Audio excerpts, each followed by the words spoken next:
You guys have, watched a lot of film, doing a lot of work to defeat this team. What went wrong today, or what do you need to get that change? Yeah, I think number one, frustrating loss, right? 2 times this year where we've lost, 3-0 basically at home, right, against LAFC. So frustrating in that sense. Giving up a goal in both games the way we did is a little troublesome. It's frustrating because in a team like that, once you're down 1-0, you're chasing the game. It seems like it plays into their hands, and so we can't give up that first goal. And we talk about goals changing games, and that was the story of this one.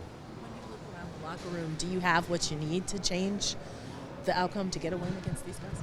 Yeah, certainly. Look, we talked about the goal scoring, their ability to score goals in transition and score goals, and they're opportunistic in front of goal.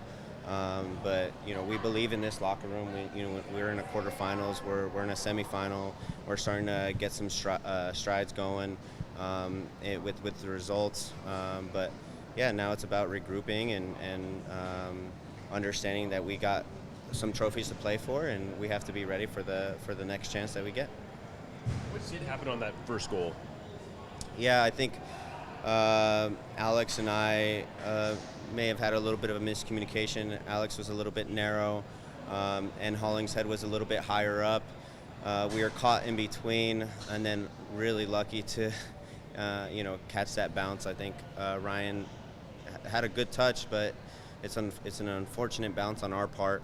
Hits Alex in the stomach, and he's in on goal. But I think we were a little bit narrow. There wasn't pressure on the ball. We needed to drop, and to be honest, it wasn't just about one player. It was our entire group on that play. We didn't have pressure on the ball, and we didn't drop quite deep enough in that given instance.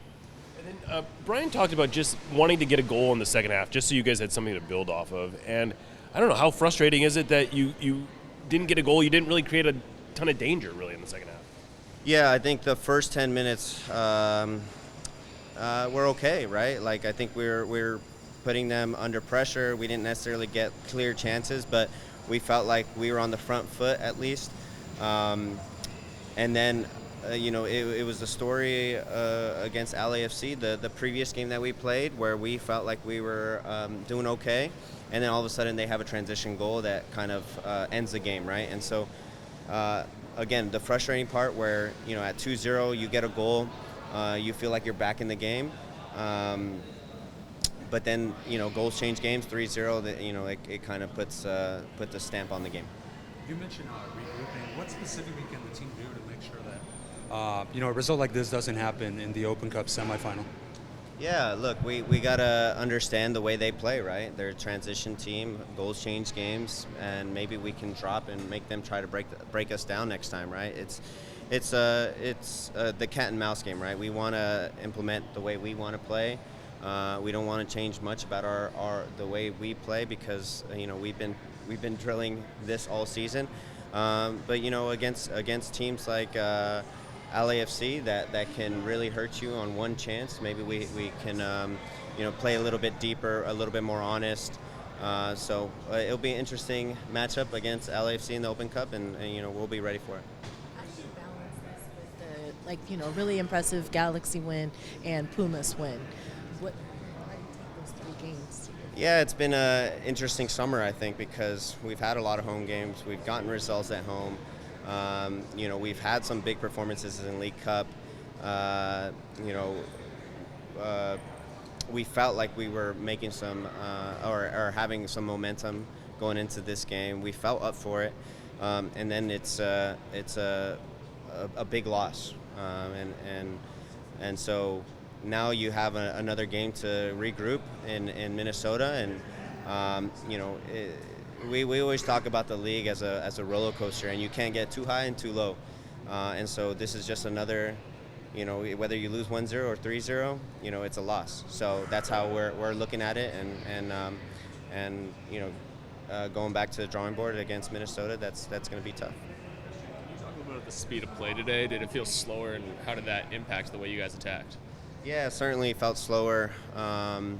When teams play a little bit deeper, you have to try to break them down. And today it was a lot to feet. There were spaces, but you had to have really good timing. And I think that's where we're a little bit off, right? If you miss that window, now you're playing a feet and everything's in front of them, and so I think that's where we were struggling a little bit. Our timing was a bit off to get in behind, to start transition, and then you're playing catch up at 2-0. You're trying to break a team down that has 9 guys behind the ball. Opinión, ¿qué fue lo diferente de este partido en relación al que jugaron contra Pumas? Contra Pumas se miró un equipo fuerte, un equipo que salió a dominar el encuentro, y en esta ocasión pareciera que el LAFC dominó durante todo el partido. Sí, yo creo que defensivamente LAFC dominó. Pues cuando tienen oportunidades de meter goles a 1-0, 2-0, ya pueden defender un poco más. Cuando Pumas estaba perdiendo 1-0 tenían que atacar, y ahí es cuando nosotros aprovechamos. Pero sí, yo sentí que había más intenso de nuestra parte contra Pumas, contra LAFC un poco más despacio, y por eso nos complicó el partido. Porque enfrentan a un equipo de diferente liga, ¿qué es lo que los motiva a tener más intensidad? Yo creo en ese partido la intensidad vino entre nosotros y de frustración contra LAFC. La intensidad no estaba ahí desde el primer minuto. Nosotros no tuvimos la oportunidad de hacer una contra o pegar un poco, y eso tiene que venir de nuestra parte.